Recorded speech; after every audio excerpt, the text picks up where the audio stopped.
మీకు ఈరోజు ఏం చెప్తున్నానంటే అరటికాయ ఉంది కదండి, అరటికాయని బాగా సన్నగా ఇలాగా పీసులు పీసులుగా కోసేసి నీళ్ళు కొంచెం పోసి ఉప్పు కారం పసుపు కొంచెం ఏమన్నా మసాలా ఉంటే గరం మసాలా లాగా అది కూడా వేసేసి బాగా ఉడకపెట్టేసేయండి. ఒక 5 నిమిషాలు ఉడికిందంటే చాలండి. మళ్ళీ నూనెలో వేసి వేయించుతున్నాం అనమాట. ఇలా బాగా నూనెలో వేయించేసేయండి. పప్పు అన్నంకు చాలా బాగుంటుంది, రుచికరంగా ఉంటాయండి. Healthy also. Banana chips chops like that.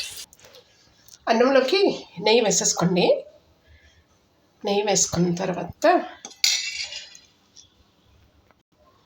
పప్పు sambar పోసేసుకోండి.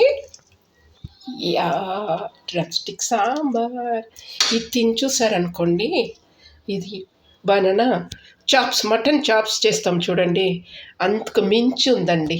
I just eat and show you.